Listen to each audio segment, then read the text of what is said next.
we will now move to our next speaker, and our next speaker is Professor Neil McIntyre. He is Director of the Centre for Water in the Minerals Industry at the University of Queensland.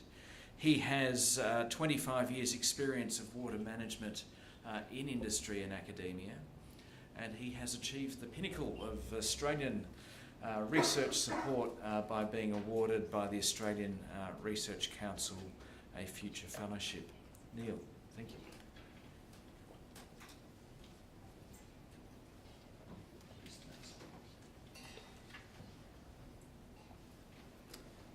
Thank you, Jamie.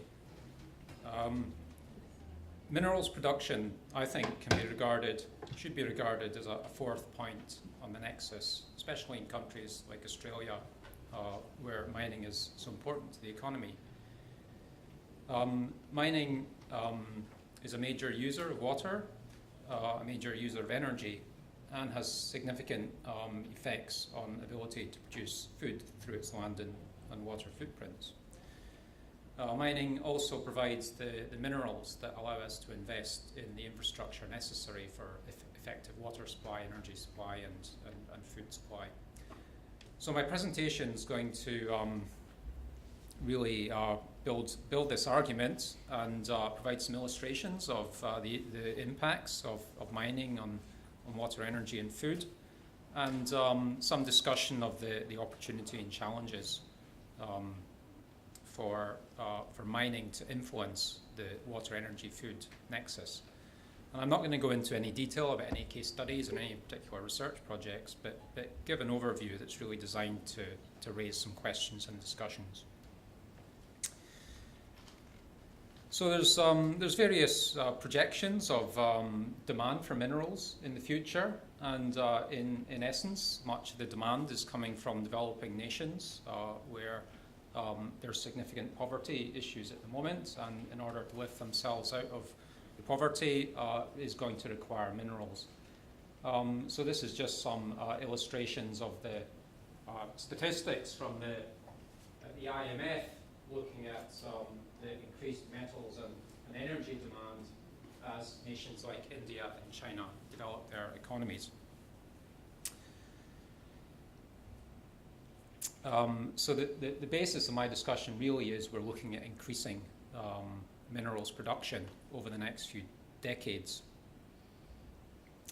And that's reflected in the rather alarming number of mines that are under development or are under exploration, as illustrated in this global map.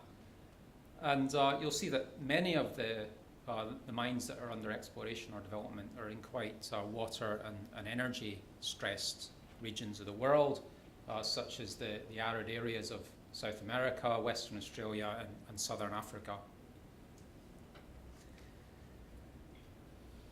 Some of the grand challenges for mining, so the graph up at the top right there shows declining ore grades. So that's basically the concentration of valuable minerals in the ore that's being mined. So these are falling quite dramatically in some cases, and that means more water and more energy per ton of resource produced. And of course, this is at the same time of demands increasing. Also, mines are becoming, the easily extractable minerals have been mined already, and so mines are becoming deeper and starting up in less and less accessible regions, such as at very high altitudes. There's increasing social awareness of the potential impacts and risks of mining, and therefore increasing social resistance and expectations about energy and water impacts of mining, and resulting from that various guidelines and papers, both from the mining industry itself. So this is the International Council of Mining and Metals Water Stewardship Framework that came out last year, and also from the major funders of mining projects such as the IFC.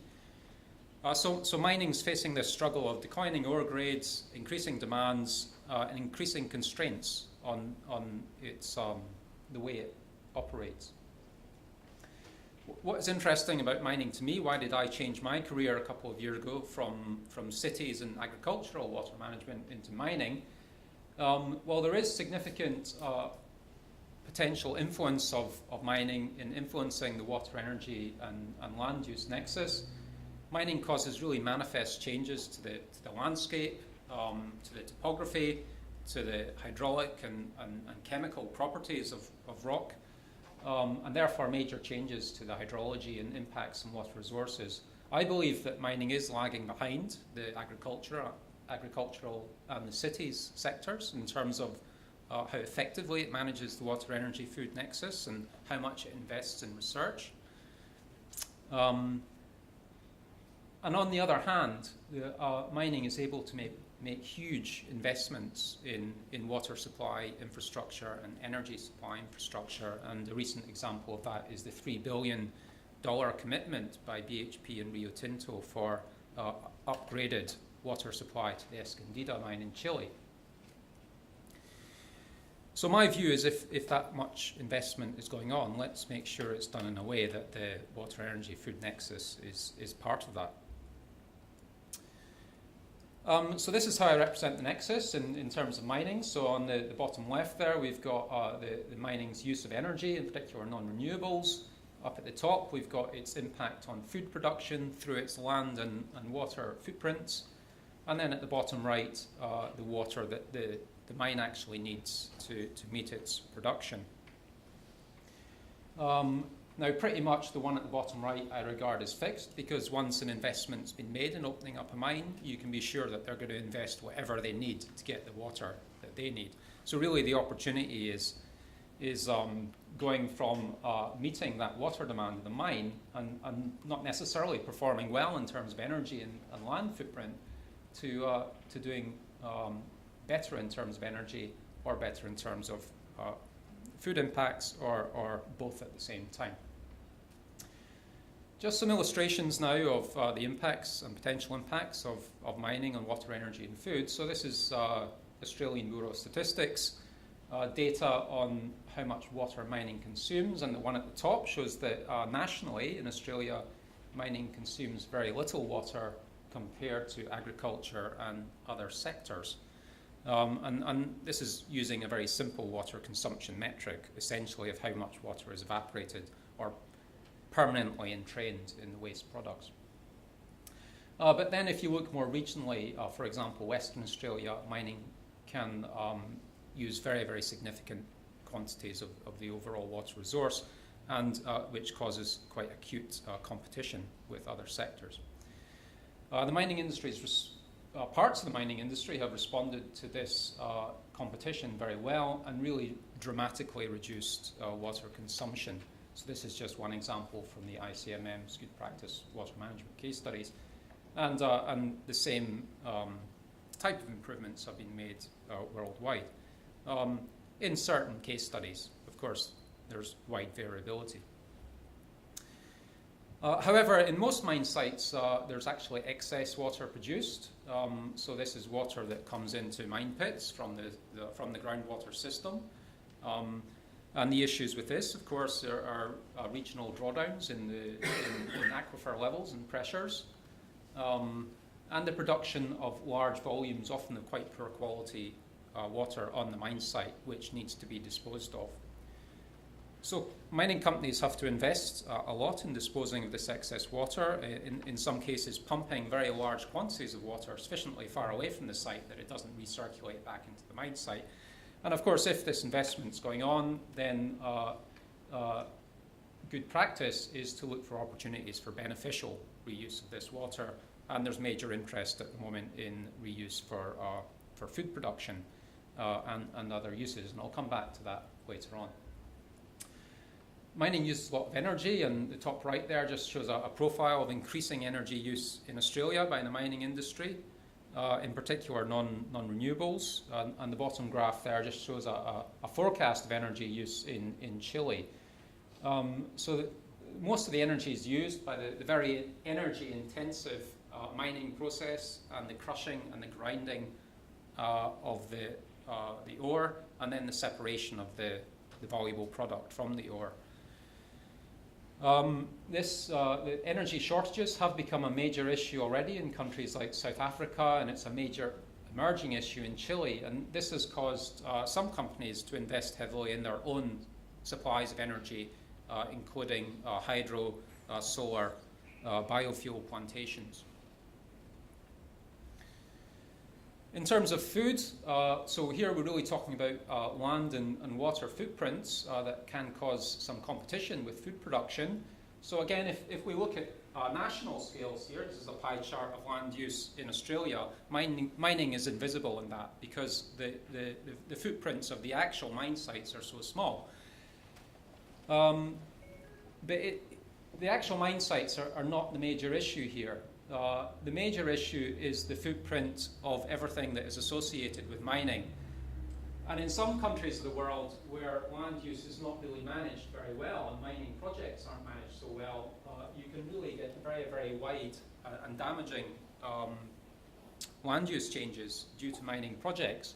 So that's an example from Mongolia, and what happens there is a mining company comes in, it finds a resource, opens up a mine site, and then you get lots of illegal mines cropping up around that, taking advantage of this discovered resource.